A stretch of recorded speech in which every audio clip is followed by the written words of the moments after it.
வணக்கம். பரபரப்பு மீடியா செய்திகளுக்காக நான் நிரோஷன்.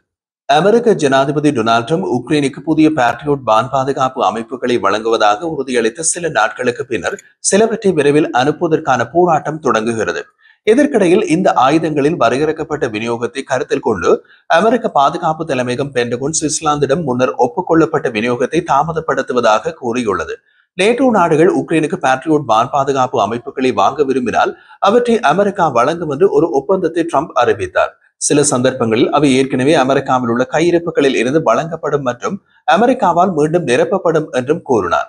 இப்போது அந்த வாக்குறுதி செயல்படுத்தப்படுகிறது.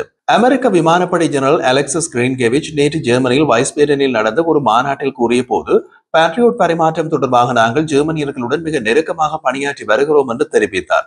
இவர் அமெரிக்க விமானப்படையின் ஐரோப்பாவுக்கான உச்ச கூட்டணி தளபதி. எனக்கு வழங்கப்பட்ட வழிகாட்டுதல் முடிந்தவரை விரைவாக அவை உக்ரைனுக்கு போய் சேர வேண்டும் என்பதாகும் என்று கூறிய கிரீன்கேவிச் ஒரு காலக்கெடுவை வழங்க மறுத்துவிட்டார். அதில் எதை பற்றியும் நான் அதிக விவரங்களுக்குள் செல்ல போவதில்லை. ரஷ்யர்களுக்கோ அல்லது வேறு யாருக்கோ நாங்கள் எத்தனை ஆயுதங்களை மாற்றுகிறோம் அல்லது அவை எப்போது நடக்கும் என்பதை நான் சொல்ல போவதில்லை என்று அவர் கூறினார். ட்ரம்ப் செய்தியாளர்களிடம் கூறிய போது, முதல் பேட்ரியோட் ஏவுகணைகள் நமது நட்பு நாடுகள் வாங்கும் சில ஆயுதங்கள் எப்போது உக்ரைனுக்குள் போகும் என்று கேட்டபோது, அவை ஏற்கனவே அனுப்பப்பட்டு வருகின்றன என்றார். அவை ஜெர்மனியிலிருந்து போகின்றன, பின்னர் ஜெர்மனியால் மாற்றப்படுகின்றன என்று ட்ரம்ப் பதிலளித்தார். இருப்பினும் அவை தற்போது செயற்பாட்டில் உள்ளன என்பதை உறுதிப்படுத்த முடியாது என்று ஜெர்மன் பாதுகாப்பு அமைச்சின் செய்தி தொடர்பாளர் கூறினார். உக்ரைனுக்கு பேட்ரியோட் வான் பாதுகாப்பு அமைப்புகளை கூடுதலாக வழங்குவதற்கு நிதி பங்களிக்க ஜெர்மன் அரசாங்கம் விருப்பம் தெரிவித்துள்ளது என்று ஜெர்மன் பாதுகாப்பு அமைச்சின் செய்தி தொடர்பாளர் வியாழக்கிழமை தெரிவித்தார். ஜெர்மனி 2 அமைப்புகளுக்கு நிதியளிக்க தயாராக உள்ளது. மற்ற நேட்டோ நாடுகளும் செலவுகளுக்கு பங்களிக்க தயாராக உள்ளன. இந்த அமைப்புகளின் தோற்றம் மற்றும் விநியோகத்தில் கூடுதல் விவரங்கள் மேலும் ஆலோசனைகளுக்கு உட்பட்டவை. வியாழக்கிழமை பின்னர் பிரிட்டிஷ் பிரதமர் ஹெய்ஸ் ஸ்டாமருடன் ஒரு கூட்டு செய்தியாளர் சந்திப்பின் போது ஜெர்மன் ஆட்சித் தலைவர் ஃபிரெட்ரிக் மெர்ஸ் அந்த விநியோகங்கள் மிக விரைவில் நடக்கும் என்று கூறினார். இந்த நேரத்தில் குறுகிய காலத்தில் உக்ரைனுக்கு பேட்ரியோட் அமைப்புகளை எவ்வாறு வழங்குவது என்பது குறித்த விவரங்களை பாதுகாப்பு அமைச்சின் விவாதித்து வருவதாக அவர் கூறினார். அவர் மேலும் தெரிவித்த போது, பேச்சுவார்த்தைகள் மிகவும் குறிப்பிட்டவை, அமெரிக்க தரப்பு முன்னேற தயாராக உள்ளது என்றார். இந்த வார தொடக்கத்தில் ஜெர்மனியின் பாதுகாப்பு அமைச்சர் போரிஸ் பிஸ்டோரியஸ், அமெரிக்கா தம்மிடமுள்ள பேட்ரியோட்களை எமக்கு வழங்காவிட்டால் உக்ரைனுக்கு பகிர்ந்து கொள்ள ஜெர்மனியிடம் போதுமான சாதனங்கள் இல்லை என்று கூறினார். பிஸ்டோரியஸ் பைனான்சியல் டைம்ஸிடம் ஜெர்மனியில் எங்களிடம் 6 மட்டுமே மீதம் உள்ளது என்று கூறியுள்ளார். பெர்லின் ஏற்கனவே உக்ரைனுக்கு 3 பேட்ரியோட் அமைப்புகளை வழங்கியுள்ளதாகவும் 2 போலந்துக்கு கடனாக வழங்கப்பட்டதாகவும் பராமரிப்பு அல்லது பயிற்சிக்காக 1 உள்ளது என்றும் விளக்கினார். நாம் சந்திக்க வேண்டிய நேட்டோ திறன் இலக்குகளை கருத்தில் கொண்டு பார்த்தால் இது உண்மையில் மிக குறைவு. நிச்சயமாக நாம் இனி எதையும் கொடுக்க முடியாது. அமெரிக்கா நமக்கு கொடுத்தால் நாம் உக்ரைனுக்கு கொடுப்போம். நாம் செலுத்தும் பணத்தில் அமெரிக்கா புதிதாக வாங்கிக் கொள்ளலாம் என்று அவர் மேலும் கூறினார். இந்த வார தொடக்கத்தில் அமெரிக்க பாதுகாப்பு செயலாளர் பீட் ஹெக்ஸெட்டும் பிஸ்டோரியஸும் நிபுணர்கள் குழு ஒன்று கூடி விவரங்களை தெளிவுபடுத்த வேண்டும் என்று ஒப்புக்கொண்டதாக ஜெர்மன் பாதுகாப்பு அமைச்சின் செய்தி தொடர்பாளர் குறிப்பிட்டார். வியாழக்கிழமை கிரீன்கேவிச் சந்திப்பு நடைபெறும் என்பதை உறுதிப்படுத்தினார். நவீன போர்க்களத்தில் வான் பாதுகாப்பு முக்கியமானது. மேலும் உக்ரைனுக்கு எதிரான சமீபகால ரஷ்ய தாக்குதல்களின் அளவை கண்டிருக்கிறோம் என்று அவர் விளக்கினார். அவர் மேலும் தெரிவித்த போது, உக்ரைனுக்கு உடனடியாக கொடுக்கும் விதத்தில் யாரிடமும் என்ன இருக்கிறது என்பதை பார்க்க அனைவரையும் ஒன்றிணைக்க நான் விரும்புகின்றேன். ஐரோப்பாவில் உள்ள பேட்ரியோட் அமைப்புகளை புதிதாக தயாரித்து வரும் ஒன்றை விட விரைவாக நகர்த்த முடியும். நன்கொடையாக வழங்க பல ஐரோப்பிய நாடுகள் தயாராக உள்ளன. பேட்ரியோட் அமைப்புகள் கையிருப்பில் உள்ள நாடுகள் அவற்றை கொடுத்துவிட்டு புதிதாக தயாரிக்கப்படும் பேட்ரியோட்களை மீண்டும் நிரப்ப பயன்படுத்தலாம். எனவே எண்கள் என்னவாக இருக்கும் என்பது குறித்து எனக்கு நல்ல புரிதல் இல்லை.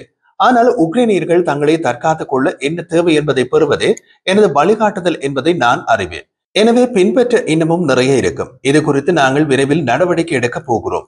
நிறைய ஒருங்கிணைப்பு பணிகள் நடைபெற்று வருகின்றன. ஆனால் நான் குறிப்பிட்டது போல பேட்ரியோட்களை பொறுத்தவரை முதல் கட்டமாக நகர தொடங்குவதற்கான கட்டத்தில் நாங்கள் ஏற்கனவே இருக்கிறோம் என்று கிரீன்கேவிச் மேலும் கூறினார். அமெரிக்காவில் தயாரிக்கப்பட்ட முதல் பேட்ரியோட் அமைப்புகள் 2023ஆம் ஆண்டு ஏப்ரல் மாதம் ஜெர்மனியில் இருந்துதான் உக்ரைனுக்கு சென்றன. அப்போதிருந்து அமெரிக்கா 3 பேட்ரியோட்கள் மற்றும் குறிப்பிடப்படாத எண்ணிக்கையிலான இடைமறிப்பு ஏவுகணைகளை வழங்கியுள்ளது. உக்ரைன் ஜெர்மனியிடமிருந்தும் 2 பெற்றுள்ளது. ஒன்று ரொமேனியாவிலிருந்து போனது, மற்றொன்று ஜெர்மனி மற்றும் நெதர்லாந்தால் கூட்டாக வழங்கப்பட்டது. இவை அனைத்தும் ரஷ்ய ஏவுகணைகள், ஆளற்ற விமானங்கள் மற்றும் விமானங்களை வீழ்த்துவதில் பெரிதும் பயன்படுத்தப்பட்டுள்ளன. ரஷ்ய அதிவேக மற்றும் பாலிஸ்டிக் ஏவுகணைகளுக்கு எதிராக பாதுகாக்கக்கூடிய ஒரே அமைப்பு பேட்ரியோட் மட்டுமே. இந்த அமைப்புகளுக்கான அதிகரித்து வரும் அமெரிக்க மற்றும் உலகளாவிய கோரிக்கைகளுக்கு மத்தியில் உக்ரைனுக்கு கூடுதல் பேட்ரியோட்களை வழங்குவதற்கான வாக்குறுதி வருகின்றது. இந்த வார தொடக்கத்தில் அமெரிக்க ராணுவம் வரும் ஆண்டுகளில் 4 புதிய பேட்ரியோட் பட்டாலியன்களை உருவாக்க திட்டமிட்டுள்ளதாக அறிவித்தது. இந்த நடவடிக்கை சேவையின் ஒட்டுமொத்த பேட்ரியோட் படையில் சுமார் 25% அதிகரிப்பை குறிக்கின்றது. மேலும் செயற்பாட்டு ரீதியாக பயன்படுத்தக்கூடிய அலகுகளை பொறுத்தவரை இது இன்னமும் அதிகமாகும். இருப்பினும் அமெரிக்க ராணுவத்தின் பேட்ரியோட் பட்டாலியன்கள் ஏற்கனவே இருக்கும் கடுமையான செயற்பாட்டு கோரிக்கைகளை பூர்த்தி செய்ய போதுமானதாக இல்லை என்று காட்டப்பட்டுள்ளது. சீனாவுக்கு எதிராக பசிபிக் பகுதியில் உள்ள மோதல் போன்ற ஒரு பெரிய அளவிலான மோதல் வெடித்தால் வான் பாதுகாப்பு திறன் இல்லாதது ஒரு பெரிய பிரச்சனையாக மாறும். பேட்ரியோட் பேட்டரிகளுக்கான தேவை அதிகரிப்பதோடு மட்டுமில்லாமல் அவர்கள் சுடும் இடைமறைப்பு ஏவுகணைகளுக்கான தேவையும் அதிகரித்து வருகிறது. மேலும் அதன் தயாரிப்பு நிறுவனங்களான ரேதியோன் மற்றும் லொக்கீட் மார்டின் ஆகியவை PAC-3 இடைமறைப்பு ஏவுகணைகளுக்கான அந்தந்த உற்பத்தி திறன்களை விரிவுபடுத்த வேலை செய்கின்றன. அவை ஒவ்வொரு ஏவுகணைக்கும் $1 மில்லியன் செலவாகும். 2026 நிதியாண்டிற்கான அமெரிக்காவின் சமீபகால பட்ஜெட் கோரிக்கையில் அமெரிக்க ராணுவம் அதன் PAC-3 இடைமறைப்பு ஏவுகணை கொள்முதல் திட்டங்களை கிட்டத்தட்ட 4 மடங்காக உயர்த்தும் நோக்கத்தை வெளிப்படுத்தியது. அதாவது 3376 ஏவுகணையிலிருந்து 13773 அதிகரித்துள்ளது. கடந்த ஆண்டு லொக்கீட் மார்டின் PAC-3 இடைமறைப்பு ஏவுகணையின் வருடாந்திர உற்பத்தியை சுமார் 550 650 உயர்த்துவதற்கான ஒப்பந்தத்தை அமெரிக்க ராணுவத்திடமிருந்து பெற்றது.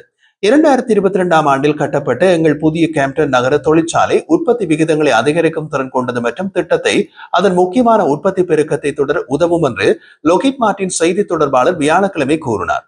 குறைந்த எண்ணிக்கையிலான பேட்டரிகள் மற்றும் இடைமறைப்பு ஏவுகணைகள் மற்றும் அதிகமாக உருவாக்க எடுக்கும் நீண்ட கால அவகாசம் ஆகியவற்றை கருத்தில் கொண்டு பென்டகன் சுவிட்சர்லாந்திடம் அவர்கள் ஏற்கனவே வாங்க ஒப்புக்கொண்ட பேட்ரியோட் அமைப்புகளுக்காக காத்திருக்க வேண்டியிருக்கும் என்று கூறியுள்ளது. 2022 ஆண்டில் சுவிட்சர்லாந்து 5 பேட்ரியோட் அமைப்புகளை ஆர்டர் செய்தது. டெலிவரி 2027 ஆண்டு தொடங்கி 2028 ஆண்டு முடிக்க திட்டமிடப்பட்டது. புதன்கிழமை பென்டகன் சுவிஸுக்கு தெரிவித்த போது உக்ரைனை ஆதரிப்பதற்காக பேட்ரியோட் அமைப்புகளின் விநியோகத்தை முன்னிலைப்படுத்துவதாக கூறியதாக சுவிஸ் கூட்டாட்சி பாதுகாப்பு, சிவில் பாதுகாப்பு மற்றும் விளையாட்டுத்துறை DDPS ஒரு அறிக்கையில் தெரிவித்துள்ளது. இது சுவிட்சர்லாந்தையும் பாதிக்கிறது. சுவிட்சர்லாந்து திட்டமிட்டதை விட தாமதமாக அதன் பேட்ரியோட் தொகுதிகளை பெறும். தற்போது உக்ரைனுக்கு ஆயுத அமைப்புகளை வழங்கும் நாடுகள் அவற்றை விரைவாக மாற்ற முடியும் என்று DDPS விளக்கியது. எத்தனை பேட்ரியோட் அமைப்புகள் பாதிக்கப்படும், வழிகாட்டப்பட்ட ஏவுகணைகளின் விநியோகமும் பாதிக்கப்படுமா என்பது தற்போது தெளிவாக தெரியவில்லை என்று DDPS மேலும் கூறியது. சரியான நேரம் மற்றும் சுவிட்சர்லாந்துக்கான மேலும் ஏதேனும் தாக்கங்கள் குறித்து இந்த கட்டத்தில் எந்த அறிக்கையையும் வெளியிட முடியாது தெளிவுபடுத்தல்கள் நடந்து வருகின்றன.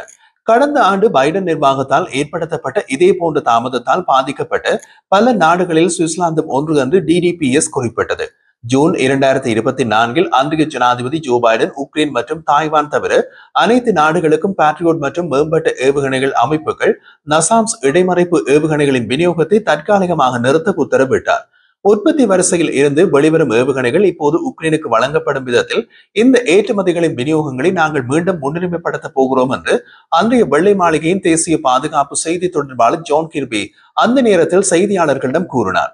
மற்ற நாடுகள் காத்திருக்க வேண்டியிருக்கும் என்றாலும் 2025 ஆண்டு நிதியாண்டு வரை இது ஒரு தற்காலிக தாமதம் மட்டுமே என்றும் அவர் கூறினார். அந்த விநியோகங்கள் எப்போது மீண்டும் தொடங்கப்பட்டுள்ளன என்பது தெளிவாக தெரியவில்லை. மேலும் உக்ரைனுக்கு வழங்குவதற்கான ட்ரம்பின் புதிய ஒப்பந்தத்தின் விளைவாக சுவிட்சர்லாந்தை தவிர வேறு எந்த நாடும் பேட்ரியோட் பேட்டரிகள் அல்லது இடைமறைப்பு ஏவுகணைகளை வழங்குவதில் தாமதத்தை காணுமா என்பதும் தெளிவாக தெரியவில்லை.